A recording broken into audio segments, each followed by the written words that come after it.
Dressing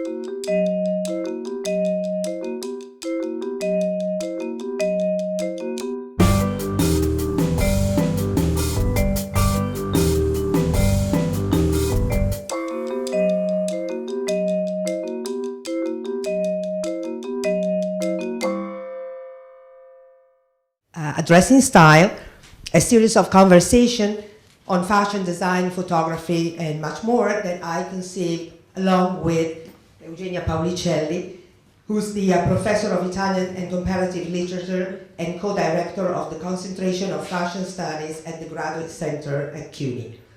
This evening, we are really thrilled to have with us Jonathan Adler and Simon Doonan, two real iconoclasts, partners in life and more important in crime, because through their work they can always deliver a universe full of creativity, joy, irony, and sometimes I'm coming.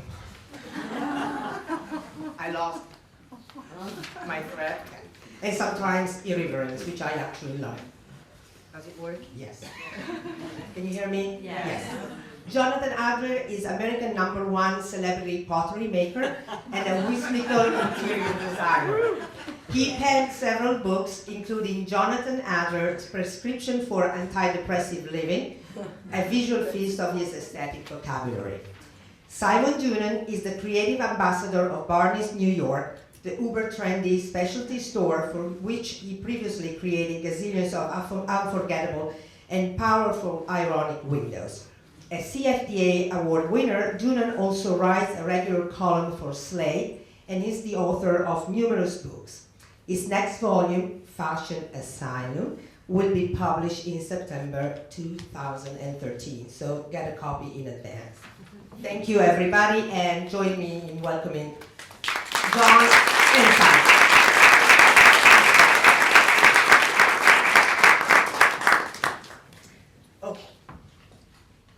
First slide, Johnny, yesterday. Second slide, Johnny, today. Okay. The interior design Bill Sawfield once declared that Jonathan Adler does for American pottery what Noel Coward, who was a very famous writer but also a very famous composer, did for cocktail parties. He makes life witty, sophisticated, and simply delicious.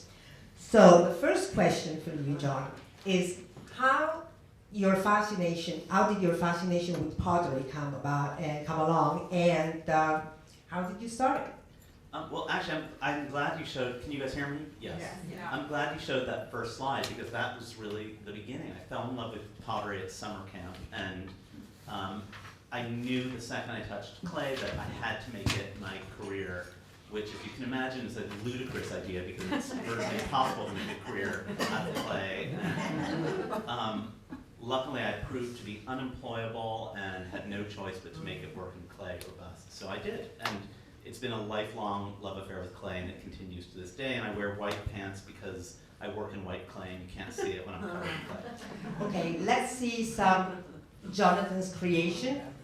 Can you briefly tell us about the inspiration of your work? It's very, you can see you have many different styles. Yeah, I do work in many styles, and actually, I think that most potters, when you think of a potter, you think of a bearded old hippie stuck in a garret in Vermont, never trimming any piece of hair on their head or body, making the same mug over and over and over again. And which props, I have my Joni Mitchell moments. I love that pottery ideal, but it just wasn't right for me. And so I always looked to the fashion world for my business model, inspiration, and creative model. And fashion, I think, is great because it's a world in which people change their every season they'll launch a new collection with a new inspiration, and it's very unusual as a potter to do that, but that's how I've always approached my work. 1 minute I'll be looking at a groovy mod pop kind of moment, which is what we see on the screen, or the previous slides I'm having an homage to the Afro moment. And these are some of my favorite new pieces, if I can say that about my work. But it's, there's always a sense of craft, hopefully always a sense of style, and a sense of joy. Sensibility. Yeah, and in this one, actually, this is germane to our setting, which is the Italian Center, and I'm very inspired by the surrealist, trippy glamour of Italy, and especially Capri. And I think that the pots on the right really are inspired by the trippy surrealism of Capri, and especially the Scala Nutella Hotel, which, if anyone has not been there, you need to hawk everything you have, pawn everything, and get your asses there, because it is heaven on earth, and it's the inspiration for a lot of my work. Can you tell us briefly about your breakthrough moment? Yeah. Because you started when you were very young, and I know that one of your professor told you to change. Oh yes, Grazia. Your life. Yeah, I had this very evil professor in college. I shouldn't say her name. I'll just say that it begins with J and ends in Ackland Rice. And she told me that I shouldn't be a potter, that I had no talent, and that was probably my breakthrough moment when I had a mean professor tell me I couldn't do something. Was when I resolved to do it. So if I had to say a breakthrough moment, that was probably it, having a naysayer.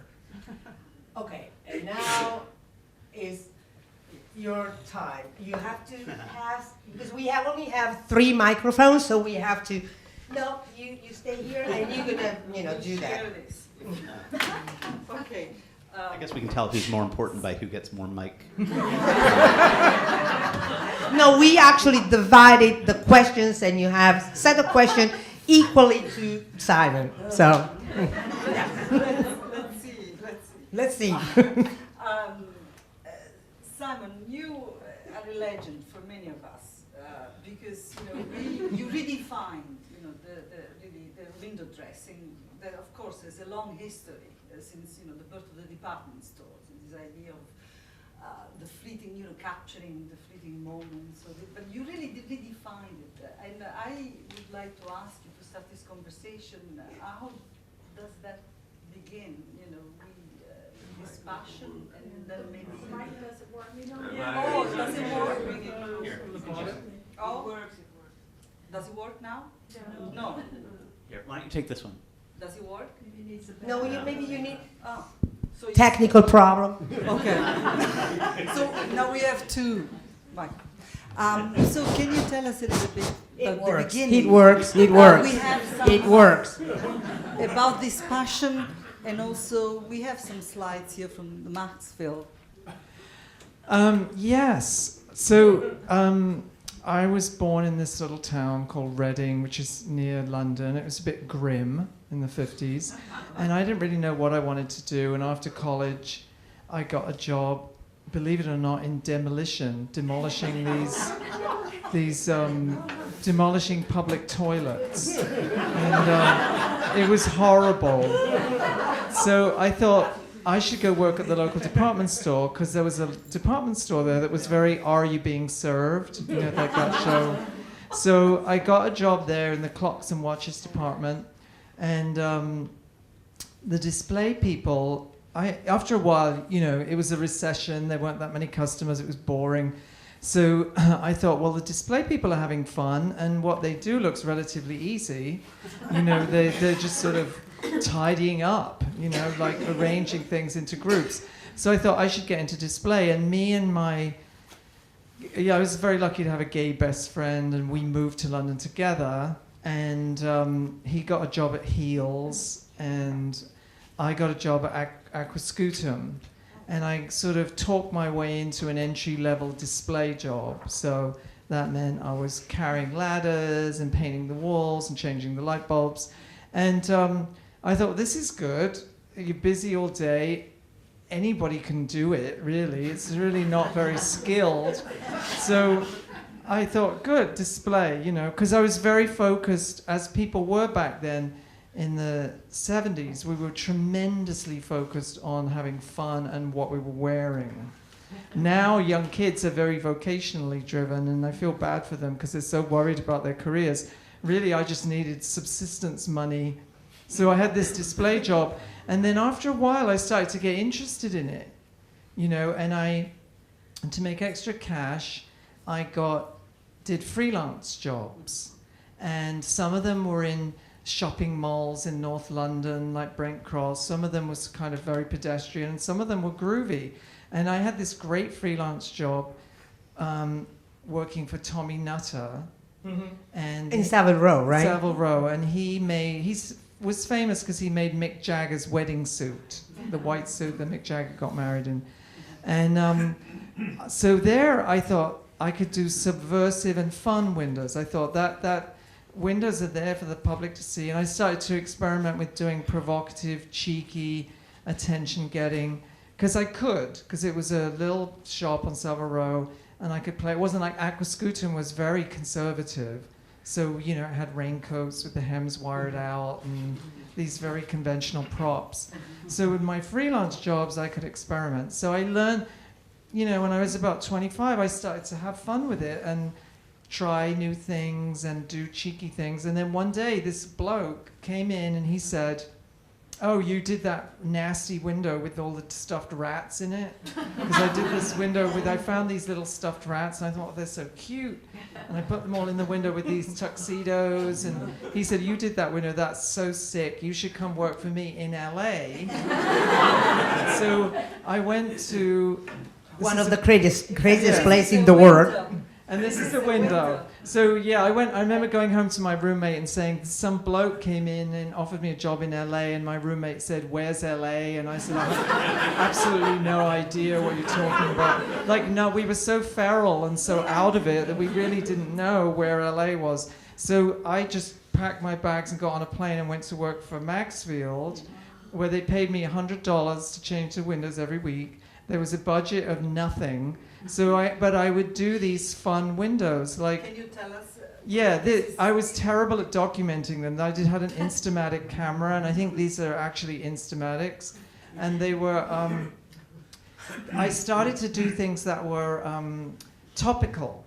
And this was during the poll tax riots in Britain in the late 70s. Late 70s. And Tommy Purse, who owns Maxfield, had this collection of vintage mannequins that he bought in the Paris flea market. And we have you have more. here. Here are more of them. The last window was another topical one. Yeah. And it was the coyote. Yes. This woman's baby was abducted by a coyote. And so I had to do a window about it.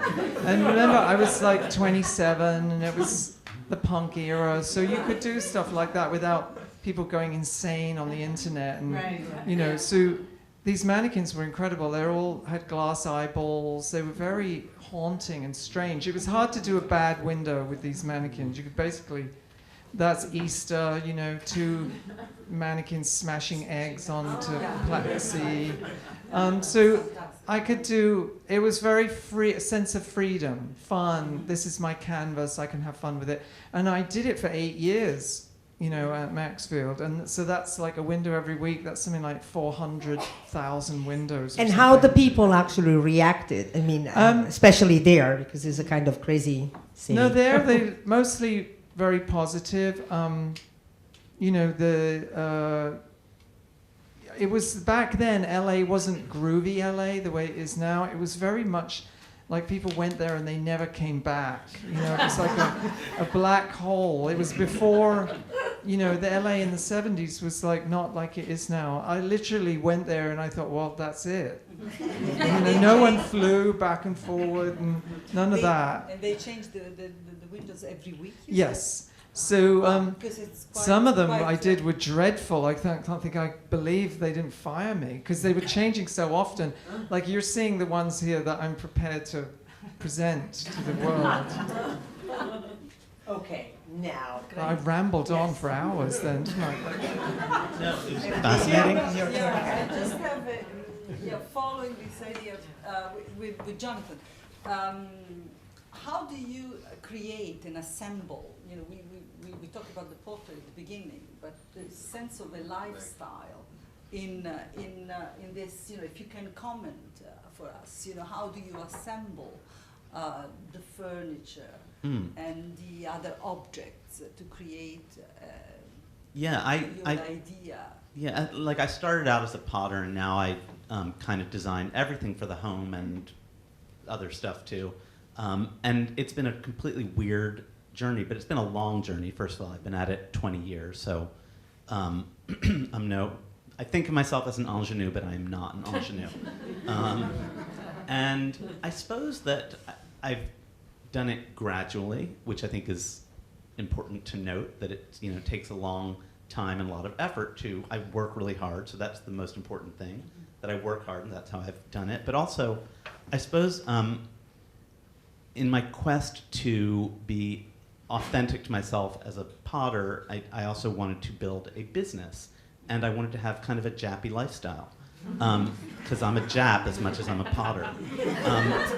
And I thought the only way I'm going to do this is if I expand and move beyond, just making pots. And I thought, well, what am I trying to say with my pots? What I know what they look like visually, but I thought, what's the message? And I realized the message was that they were about style, and they were about craft, and they were about joy. And when I realized that, I thought I can expand into different media, and there's a sense of you created chairs and tables. Yeah, I do everything now. So you expanded into I love that the chair. brand. That green chair is one of my favorite new pieces of mine. I like to do things that are kind of minimalist and maximalist. And wordy. These are these nifty pillows that are done in needlepoint. And I think that I love to find dusty old crafts, like pottery is kind of a dusty craft, and hopefully reinvent them and add a little vigor. And we also have this lovely room with the seahorses. You just also, not just, but you also launched a children line recently. Yes. Some years ago. I like to make stuff. So, yeah, I do like Jonathan Adler Jr. and doing children's rooms. And as a decorator, I've done a lot of children's rooms. And it's like a fun place to be fantastical. Great. Now, it's your turn, Simon. So after Maxfield, Simon decided to come to New York. He worked a little bit with Diana Vreeland, and then he met the Pressman's family, the owners of Barneys department store, and his career actually took off in New York in the early mid-'80s. Well, I would say I started making an effort when I was younger people often say, when did you get your big start? But it wasn't like that. I kind of just ambled through my 20s having fun. And then when I was about 34, I thought, I'm going to end up working at a Renaissance fair, like pouring mead or something like that, if I don't watch it. And this really good friend of mine introduced me to Gene Pressman, and he said, oh, I know your windows at Maxfield, you should come work for me.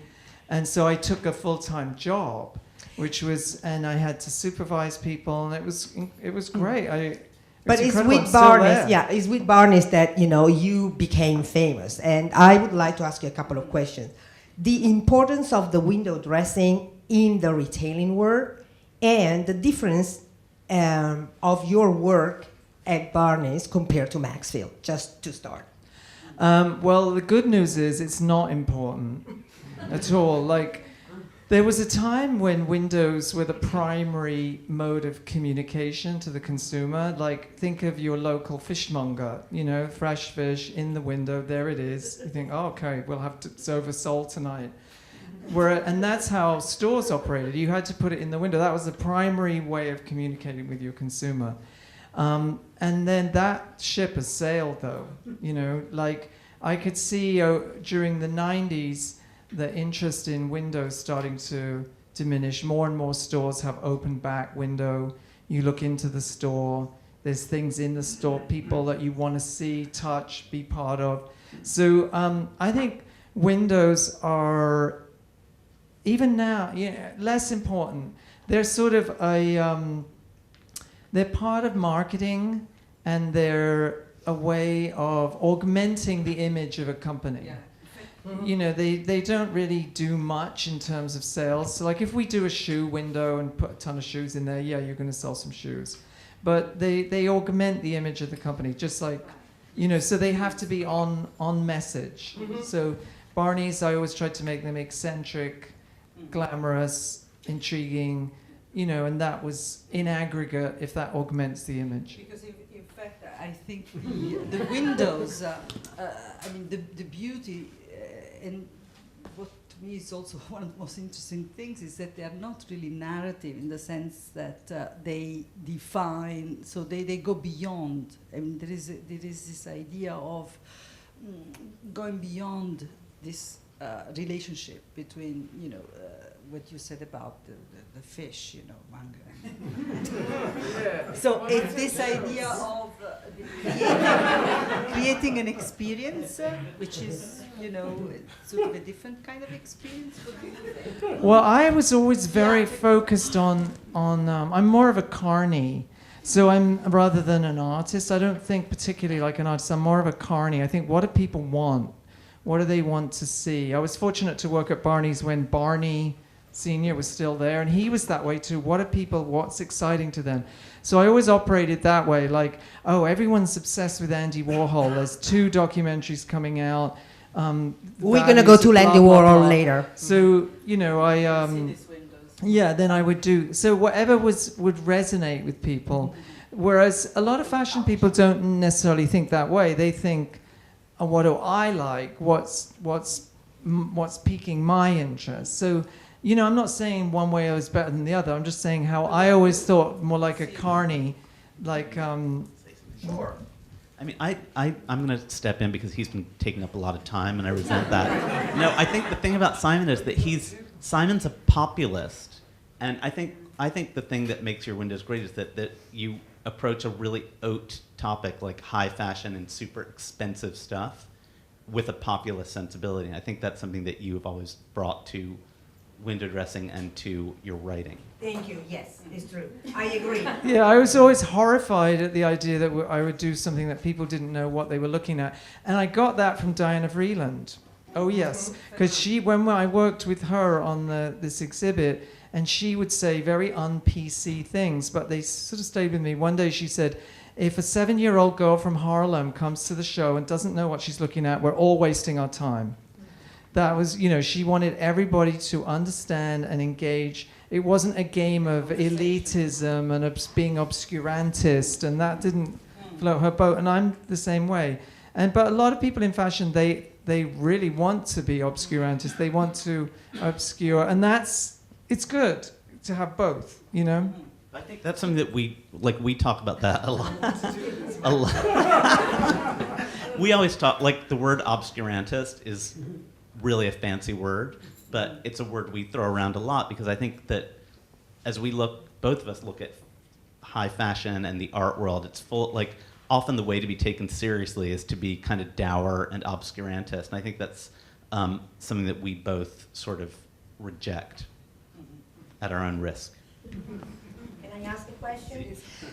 At Maxfield, you did a window every week. And how many windows did you do at Barneys in a month? Or let's say in a year? Well, downtown Madison Avenue, on 7th Avenue.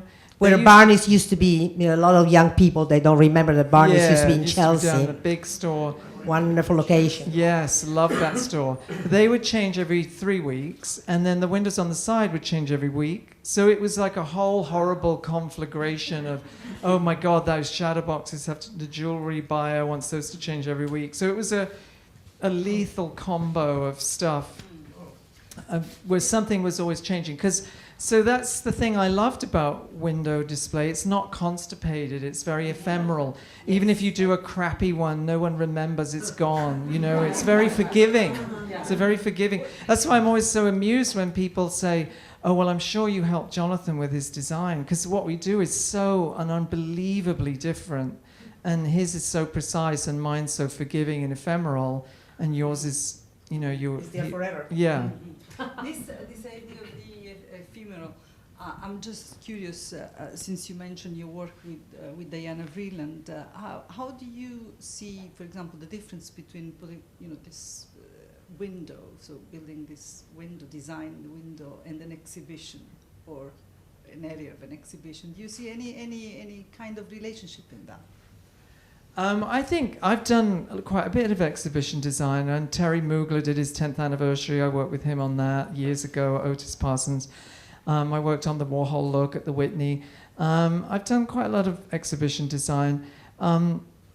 Yeah, I think actually exhibition design is becoming much more conceptual and multi-level. And, you know, the exhibits at the Met that I worked on with Diana Vreeland, worked on the dance exhibit, the India exhibit, they were very straightforward. You know, her themes were like China, you know, the horse, Russia.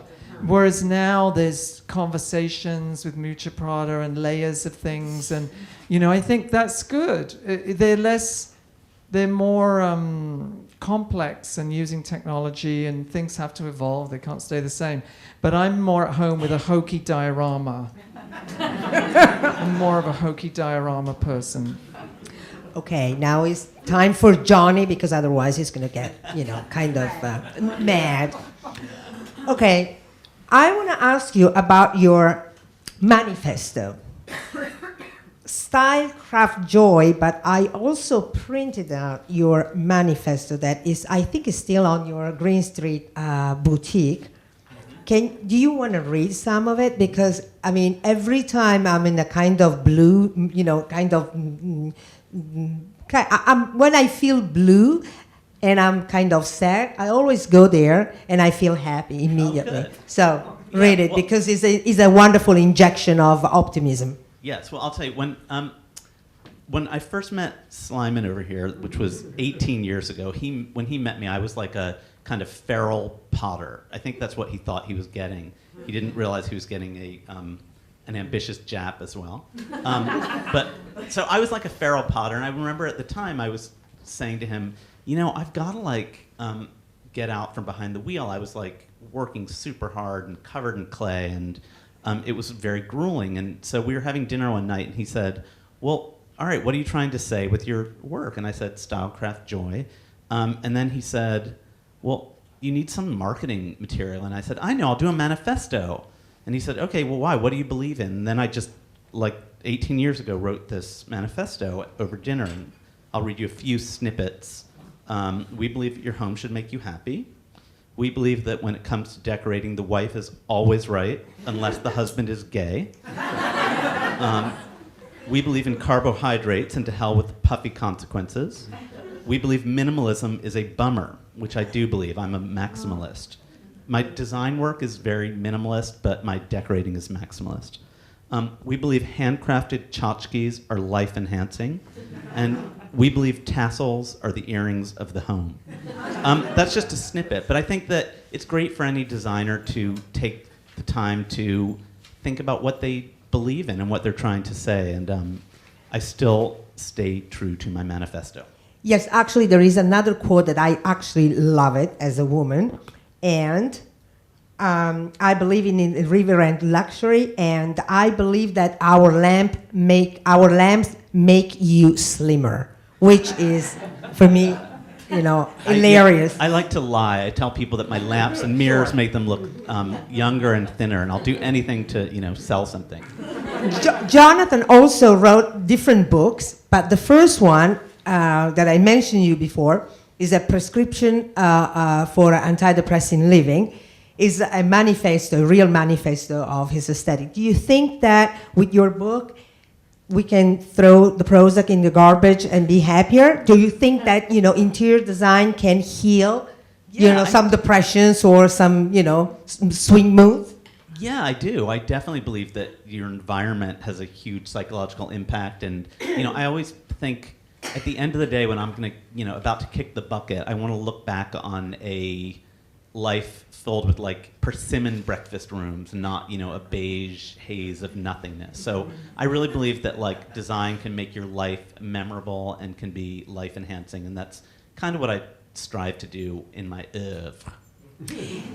You also wrote 3 books for, you know, like a kind of guidebooks called Happy, Chic, on colors, accessory, and he just published last September the last book. So tell us about this Happy, Chic, you know, series of book and why you decided to write them.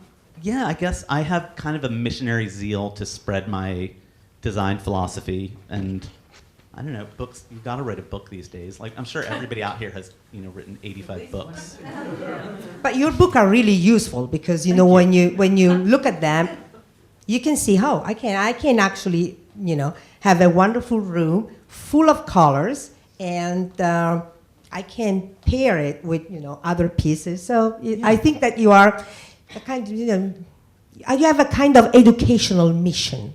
I do have an educational. I guess I make I make fancy stuff. I'm really, really serious and rigorous about design, and I am. Poor Simon has to put up with the sort of tortured side of me. I make this very optimistic work, but I sort of lose a lot of sleep, and it's a constant struggle to make stuff that I hope is beautiful and optimistic. That's not it. Sorry. But I also like to spread what I've learned. Simon. I think Okay. we should continue. I mean, this idea of educating, is and the clarity we were talking about before about the window. So we would like to comment and show the audience some of your work. I mean, we talk about this question of the now, the moment, but here we are talking about what you did, your work. So how do you comment on this, and how you use popular culture? This was the Warhol holiday that we did. So, I'd sit down with a sketch pad and I'd sketch everything out ahead of time. And, I think, okay, you got to have an Edie window, you got to have a Liza Disco 54 window, and then you got to have an Andy the compulsive. Yeah, there's the factory, and Edie Sidgwick, and then there's Andy the compulsive. Remember when he died and they went in his apartment, and it was a hoarding situation where he was very acquisitive. So this window is his head with drawers filled with, like cookie jars and all this stuff. So I was sort of dissecting somebody and creating a visual portrait of them. And these are Christmas windows. Fun. These are the very famous Christmas window that he created until probably 2 years ago. 2006. Yeah, this is 2006, but he created windows for Barneys until 2011. 2011, the last one. Oh yeah, 2006.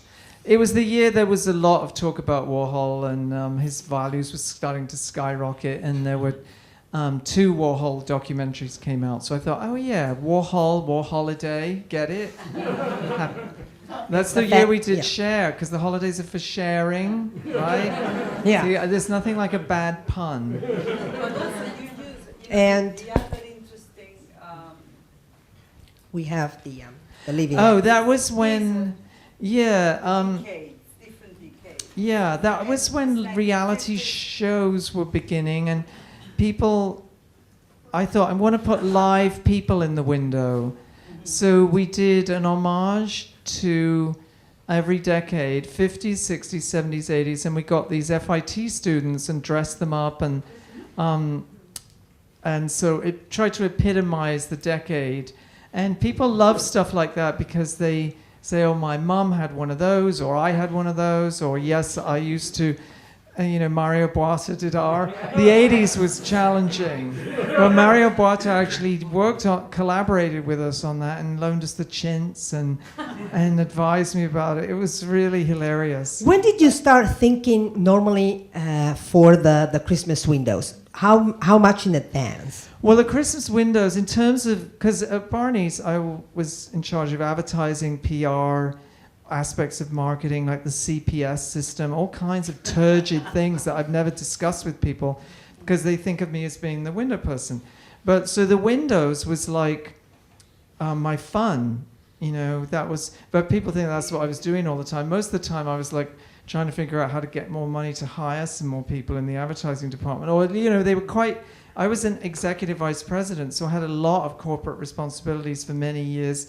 But the windows were my fun thing. So I would think about them in the evening and the weekend and have fun with it. So it wasn't like it wasn't like something I had to steel myself to focus on, because I was dealing with a full-on task-oriented corporate job in a family-run business with many family members. So it was like a full-on corporate job that had some really fun, frothy stuff that I got to do. So It is also interesting that in the window you objects and you play a lot with words. You use a lot of it's fascinating. Also this collage. well, I think there's two things that I did that innovated in the world of windows. Yeah. One is words. I use a lot, because I figure you stop people for Christmas, make them read something, look and see if the first ones I did like that were with Dwayne Michaels, the photographer, and we did Father's Day windows, and he wrote these poems all about father and son relationships, and people would stand and read them and cry, and I thought, my God, like, I have to do more words, because people will read, they'll stop and read. You don't see that. It's not usual. Yeah. So that was something. Really That was new. one. Yeah, I used to make lists of things people never did and then do them relentlessly. Like, the other thing I did like that was messy windows, unbelievably frightening, chaotic, cigarette butts all over the floor, horrifyingly messy windows. Because no one ever did that. Windows are typically very pristine. So you could call that creativity, but to me it just seems like logic. Like, okay, what is anybody else? What are other people doing or not doing? Then let's do that. It's always about distinguishing yourself in business, I think. Okay, let's see another set of windows. This is the windows that the Simon did is Talk magazine, the Talking Heads. Yeah, it was a collaboration with Talk. So that was Shakespeare was Sweet Talk, the Queen was Tiara Talk, and what was Cleopatra. Cleopatra was Girl Talk.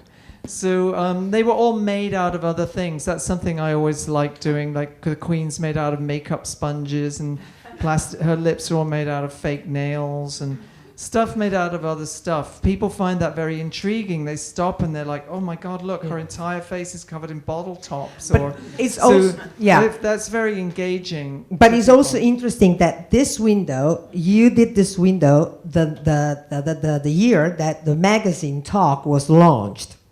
And Talk was a magazine that was edited by Tina Brown for 3 years. So it's interesting that you also connected this windows with a magazine that was the talk of the town when it came out, right? Yeah, by then I'd been charged with the responsibility of finding partners, strategic partners for the window. And I thought, oh, well, Talk magazine, maybe they've got some dough. It was like that. You didn't have a crush on Tina Brown. Yeah, I do actually have a crush on her. She's brilliant. She's brilliant. Yeah, it was about strategic collaborations. As you know, in the magazine world, you're constantly having to think of these finagles. People think it's this where you sit in a studio and wait for divine inspiration. The last set of holiday windows I did were with the Food Network, and I thought... We will see it later. Oh, I just won't preempt you then. Yes. And we have another wonderful, for me, remarkable windows that he did for Christmas for Sex and the City window. Yeah, this was the year the show was going off the air. People were Yes. heartbroken. So each window was an homage. That was... Look at that. Look at that. That's Miranda. Samantha was Cinderella. Samantha, Cinderella. Then we have the princess. The princess, the Jewish princess and the pea and the shoe. I mean, we just, we have that Miranda. was a struggle. Little red hennaed head. Kind of squeezed. And Snow White. Yeah, she Charlotte. was the most... she was the waspy girl who sort of became Jewish, so I thought she was Snow White. And some lady called me complaining we were making fun of the way immigrants speak. And I said, oh, sorry, but no, we're not. This is She's amazing. wearing a Prensa School dress from their first season, I think. Yeah, well, with the Kyle MacLachlan in the background. Love it. Okay, now is Jonathan time. Yes. Yes, the interiors. I would like to continue what Grazia was saying before. It doesn't work. No, it doesn't work. Yeah, it doesn't work. It works. You don't know how to use it because it works. Come on, give it to me. It works. Thank you, Grazia. I have the magic touch. So, continuing this idea of mood and environment and color, can you tell us in which way, for example, certain, your decision in choosing certain particular colors or combination of objects can really affect the mood of because I think it's quite an important topic. I think many of us are interested in this. How can we contribute to to improve our Yeah, I guess. Yeah, I think colors sort of have spirits. Like colors say things. Red, like they're symbolic colors. Blue is the color of the sea. Orange is like the color of the sun, I think. Yellow is lemon sorbet and makes you feel crisp and fresh. Beige is a bummer. As we all know. And I guess I think that as someone, I've been at it a long time, and I think that I'm sort of a color thrill seeker. Like, I think about color almost like, do you guys remember Pop Rocks? Like, you put them in your mouth and they would just like pop, and that's kind of what I would like to do visually with color. Like this room this is for this fabric collaboration I just did, but it's blue, and I think I think blue is like a great, gorgeous color, and then you add a like bit of yellow, and it becomes a pop rock. This is a more neutral background. Thing. This is about the brass stuff that I make. I love the warmth of brass. I'm a craft person, so these are pieces that I actually sculpt the originals in clay. Like the peacock table is like made out of clay, and then I cast it in brass. This is our dining room at home. So you can also see how they live and their environment that they created. This is how we live. No, I think that like in this room, just as a interior designer, I guess, I think that I'm kind of rigorous, and I think that I just like to create a symmetrical floor plan. And then once you have a sense of rigor, then you can have pops of playfulness. This is, as a decorator, I like to channel my client's spirit. So this is for designer Nanette Lepore, who's sort of an eccentric glamour puss. Simon wrote a book called Eccentric Glamour, by the way, that's great. You should it's wonderful. But I think Nanette is an eccentric glamour puss, and so I put a lot of silver in. And but how do you interpret this? And then you translate into the design. Yeah, this is for a client. I did a house in Nantucket, and I think that my responsibility as a decorator is to make people, to sort of bring out people's eccentricity and make their lives, I hope, more glamorous. And this is our house on Shelter Island. They love Shelter Island. Paradise. They love the house. And that's Liberace, our Norwich Terrier, in the foreground. Unfortunately, he's not here. Actually, we invited Liberace. Yeah, we're part of a throuple. We feel sort of odd not having him here. He's celebrating privately. Yeah. Okay, all righty. Next time. That's our living room on Shelter Island with a gigantic macrame owl and a fireplace in the center. Do you get along in terms of decoration, or he is the boss? He's the boss, the interior decorating, because first of all, who wouldn't want to come home and the place is all zhushed up and somebody else did it, right? Hello. It's like getting your hair done or living with your hairdresser or something. So I don't believe in democracy in that way. Like that horrible show on HGTV where that Englishman would say, she wants a new sunroom and he wants a new office, and then he would combine it and you'd think, oh, it's just horrible. Like, I think like if someone's gonna, I believe in not delegating, because I delegate the decorate, no. Like, I think it has to be one person's vision.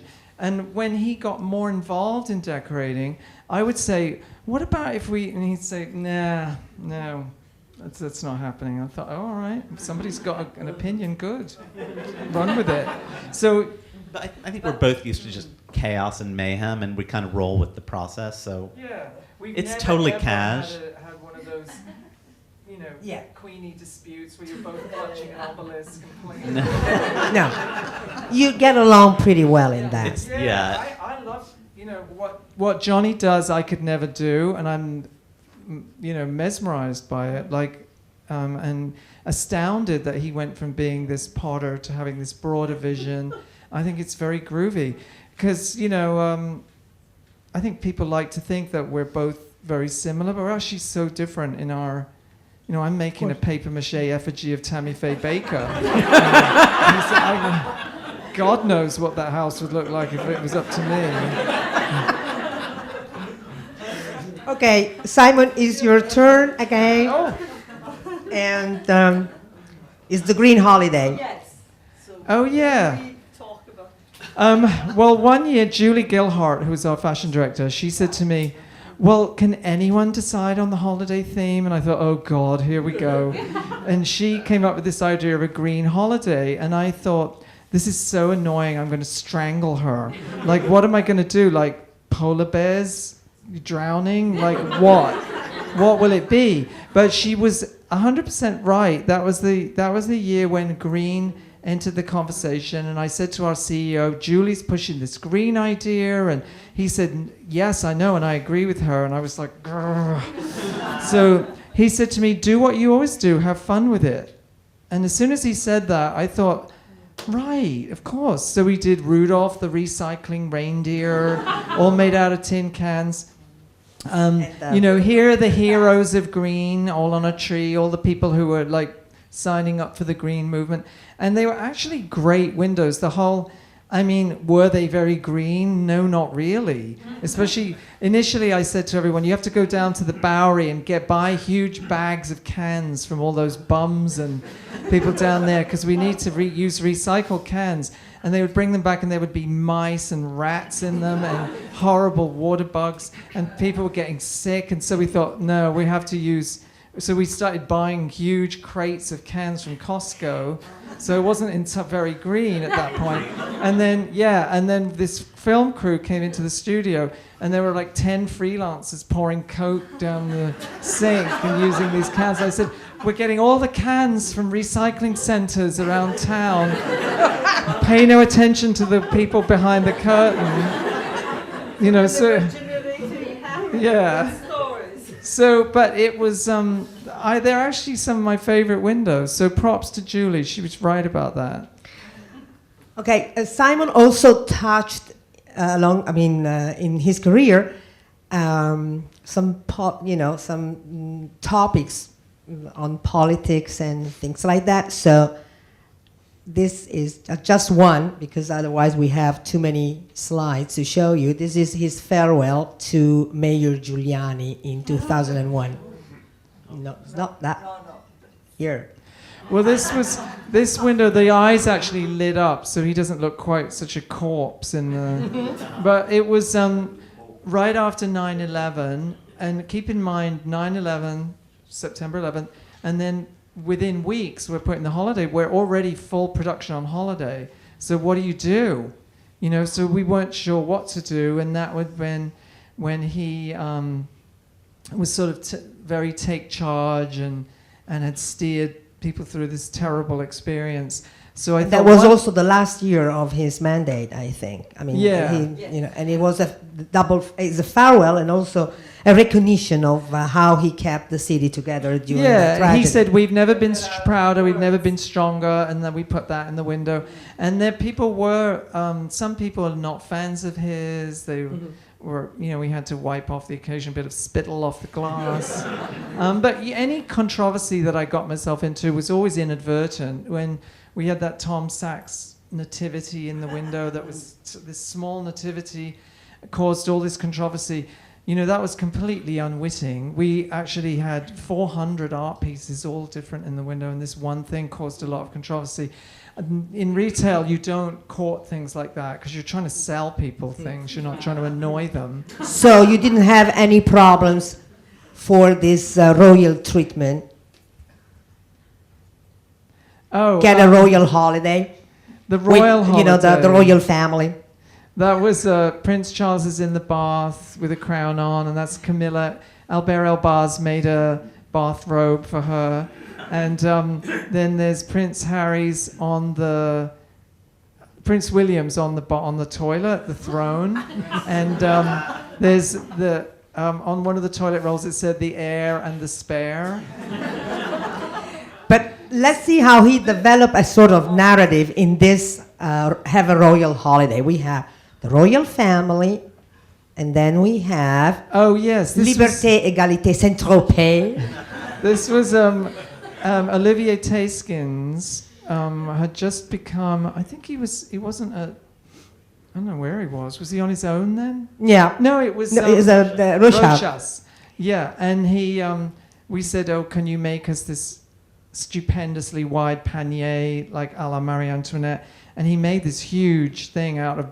It was made out of black interfacing material like buckram, but it was really great. So you have this kind of royalties here, Yeah. and then Queens. Queens. Everyone who's from Queens, like Lucy Liu and Spike Lee and Al Roker and all the people that are from Ethel Queens. Merman. Ethel Merman, hello. Yeah, And so- Tony Bennett. You've got the esoteric fashion stuff, and then this is sort of has a broader appeal. Do you have a question? Yeah, no, I'm just curious. How did you combine this sort of different worlds in a way?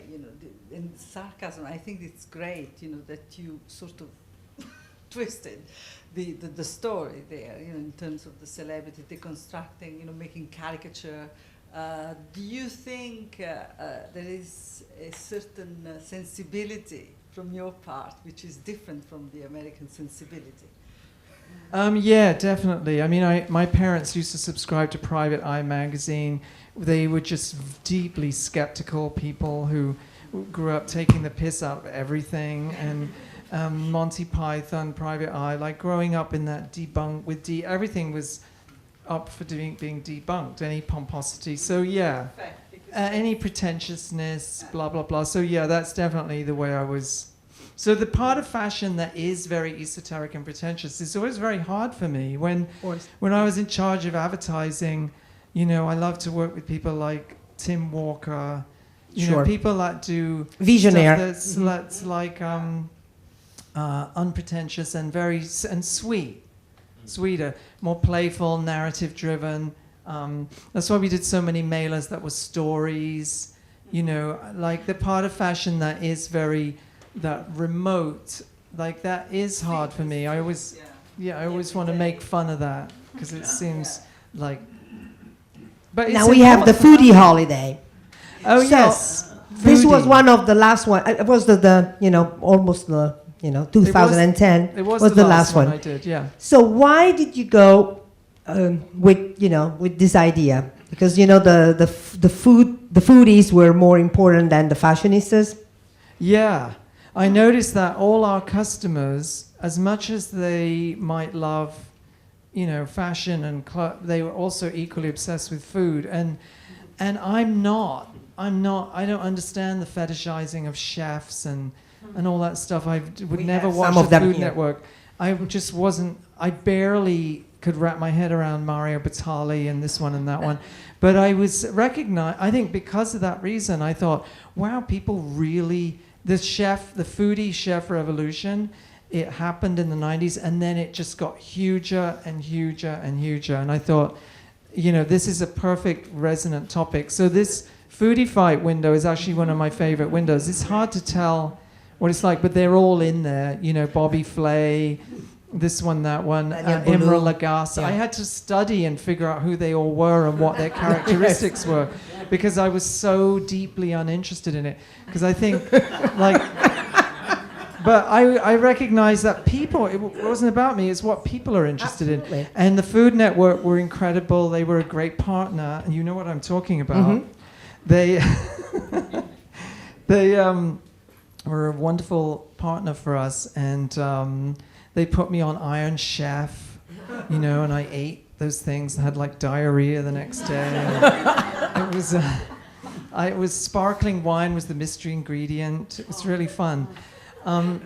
So yeah, I'm proud of the foodie holiday because it was people just loved it because Paula Deen was in there I thought what Paula Deen is here. caricatures of all these Let me ladies see. like Ina Garten, Paula Deen, Martha Stewart in the window, and I thought, what can I put them in? I can't ask, Alexander Wang to make a dress for. So we put them in Snuggies and just put their names on the front. And then Paula Deen's Snuggie has pockets so we can put butter in it. Pockets. Okay, now is Jonathan time. Jonathan, apart from the roster of clients you had worked for, you also designed one of my favorite hotel, which is the Park at Spar Spring. Yes. And this is the dining room. So can you tell us the inspiration behind that project? Is in Palm Spring, the desert playground, and it's a wonderful building, and Johnny redecorated it. Yeah, this is that was something I did, I guess, about 10 years ago. I don't know if you have other pictures of the hotel. Actually, unfortunately, we have only this one. Just because this is the the dining room. And when I did the hotel, I wanted to create a sense of narrative at the hotel. It's like Simon was saying, he likes to do narrative, as do I. And so I reimagined this estate I reimagined the hotel as this estate of this fabulous anti-Mamish character who we called Mrs. Parker, and everything that we did in the hotel was like, what would Mrs. Parker do? And it's sort of eclectic and airy and fun. And what you're looking at is the restaurant, and this is called Mr. Parker's. And after doing this sort of anti-Mame character for like a year and thinking about how fabulous she was, when it came time to do the restaurant, I thought, let's do Mr. Parker, like her louche husband. And so this is his louche lair, and it was sort of, this room came out great. It has like 7-foot ceiling, so I had a disastrous space to work with. So I mirrored the ceilings and made it very clubby, and I made like a mix of mod and gothic, and I filled it with art that's really great. I just went through the desert finding anything I could find that was like psychedelic and druggy, and you put it on the wall. Yeah, and I put it on the wall. So I love this room. It's really, it's a weird, heady mix, man. Okay. It's still, this is not Jonathan Adler, That's but my yes, exactly. The girl is a girl, but she wears Jonathan Adler's pants because recently you have expanded your creativity also in fashion. Yeah, and this you're is not doing my fashion. These are just my rugs, and that is me modeling. Yeah, yes, you modeling, but now you're doing also fashion accessories, right? I'm doing handbags and wallets and men's ties. I'm rocking a tie, yes, a tie. Yeah, I do everything, and I'm not super strategic, but I just say yes to any opportunity that comes my way. I think because when you're a potter, it's not good being a potter. It's like really a tough life. And so like the first 5 years of my career were really, really tough. And I just sort of learned to say yes to any design opportunity that came my way. The bags are great. You can buy them at Saks. Yeah, you're terrible at doing plugs for yourself. The bag collection is stupendous. You can Jonathan Adler stores, Nordstrom, and Bloomies, and Nordstrom, Neiman's, Bloomies, not Saks. Okay. Bless them. Now, how many? You just opened a store in London, yeah? Your second store in London, yeah. Actually, we're opening our. It's expanding. Our 25th store opens tomorrow in Houston. Good. And how many stores do you have in New York so they can go shopping tomorrow? Thank you for plug 5 stores in New York. Go. Yes. And your 24-hour pot dealer, JonathanAdler.com, is always open. Okay. And now is your turn, Eugenia. Well, we have the celebrities here, your Sistine Chapel, as you call it in the book. When the Reagans left the White House, I did this little window with Nancy Reagan, and we couldn't make a mannequin look like her, so we just turned her to the back, and she's facing out, clutching her airline tickets with all these references to... And people went nuts. W Magazine, everyone ran pictures of this window with Nancy Reagan in saying goodbye to the White House. and her horoscope, China, that whole thing, the China, blah, blah, blah, all the iconography associated with her. And so I thought, wow, people really give a shit about celebrities. Because at that point in 1988, 89, the celebrity culture it was just starting to gather steam again with Vanity Fair. And, those of you who are young will find this hard to realize, but in the 70s, celebrities, movie stars, it wasn't like that. People bought their own weird outfits for the Academy Awards. No one watched it. It wasn't like it is now where so gradually people were starting to obsess about celebrities. Sure. So I thought, oh yeah, that, magazines back then, they always had models on the cover. They were starting to try celebrities on the cover.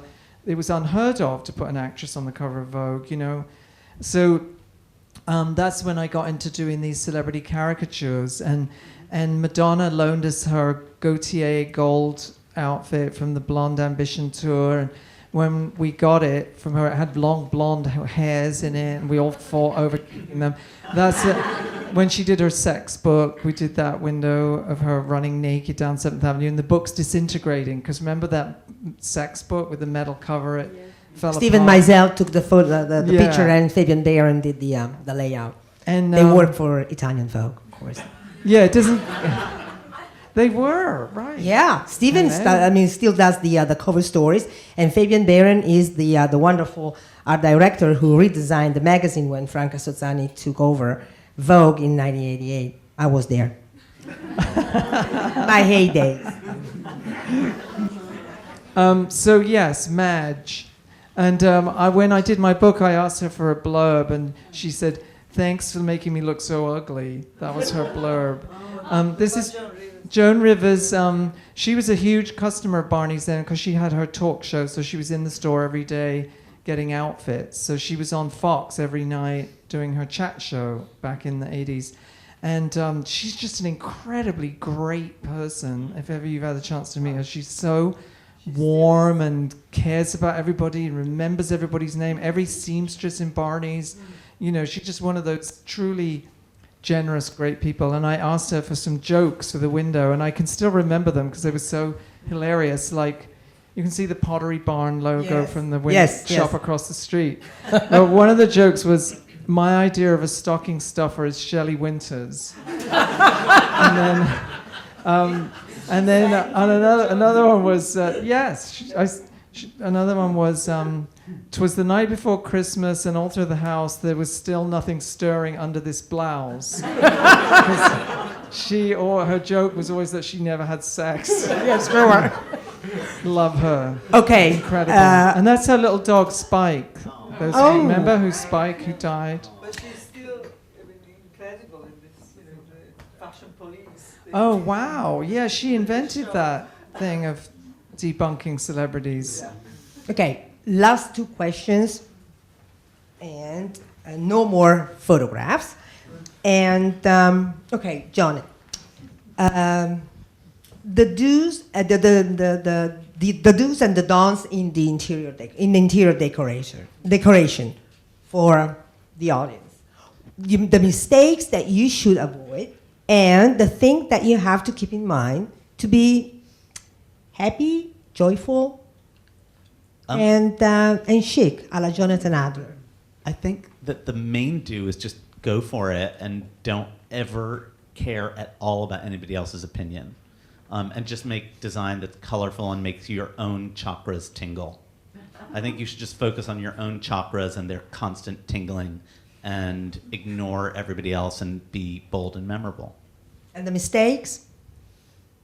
Not doing that. Not doing that. Okay, thank you very much. Fashion's the same thing. It's got to be self-expression and fearless. And if you're worrying too much about what other people think, then you're wasting. It's silly. Don't care about what other people like Quentin Crisp said. Don't try and keep up with the Joneses. Drag them down to your level.